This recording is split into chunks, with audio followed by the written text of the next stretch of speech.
The dumbest bill in America is actually an update on the dumbest bills in America, and that is the plastic bag ban throughout the United States.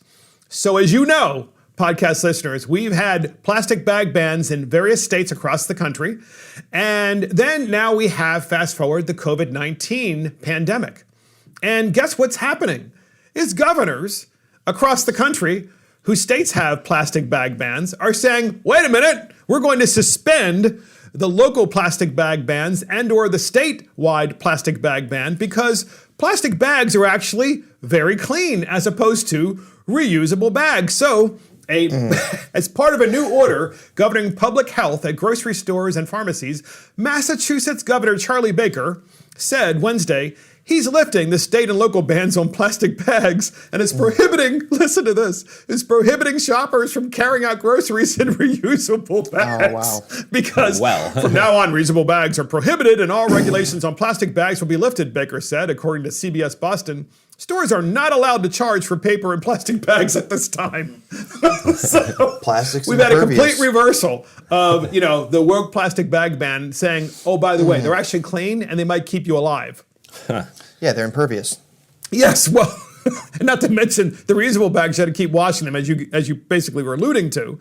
And then Maine Governor Janet Mills announced that enforcement of the state's new law banning plastic bag use is due to go into effect on April 22nd. It's going to be delayed until next January 2021, for the same exact reason as the governor of Massachusetts. So that was Maine Governor Janet Mills. I like how their thing is we're just going to push off the implementation. Because it's not like we haven't just really deduced that it's a bad policy for certain practical aspects, and it probably shouldn't be there. It's just, it's not applicable for right now. We'll do it later. Exactly. I think it just misses We're the whole still going to point bring there. it back because, it's a great policy. I mean, So what are we going to do when if this ever happens again, or there's some kind of public health issue? We're just going to, yeah, we might have a run. It's like no one makes plastic bags anymore. So then it's like, what are we supposed to do? Bags. Look at what we're doing. Exactly. So with identified community transmission, it's important that shoppers keep their reusable bags at home, given the potential risk to baggers, grocers, and customers,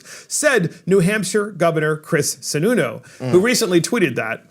The Granite State, by the way, New Hampshire, does not have a bag ban. But obviously, he's basically piling on saying, thank goodness we don't have a bag ban. And then, last but not least, is who we're getting to, is the state of Maryland. Yes. By the way, I have to give kudos to Josh Kurtz. Josh Kurtz is a writer for Maryland Matters. Josh and I have had many arguments over the years, and he tends to be a very left-leaning, to say the least, reporter. But he reported all these stories that I'm telling about, he reported in Maryland Matters.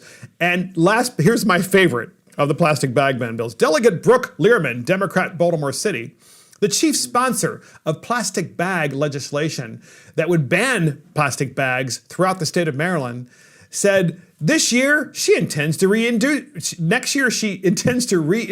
the measure. It didn't pass this year. Because this year, her measure to ban plastic bags did not pass. She's going to reintroduce it next year, in spite of all of the evidence of all of these governors across the country who were basically saying, no, these bans are not a good idea because of public health. She's going to do it anyway because she's just so ideological and, quite honestly, stupid. The delegate has been proposing this bill for the past few years, if I'm not mistaken. It's like year 4. Yeah, it's like year 4, but it did pass out of the House in Maryland, but it died in the Senate. But she's going to bring it back in spite of all of the evidence to the contrary. So, well, that's it for Mark and the Millennials. Thank you for joining Mark the Millennials. This is Mark Fisher. Thank you to our Millennials, Garrick Ross, Ryan the Squirrel Brady, and of course our producer Adam Couture and our assistant producer Christopher Hopkins. Check us out on iTunes, Spotify, YouTube, Facebook, Twitter, and our website. See you next time.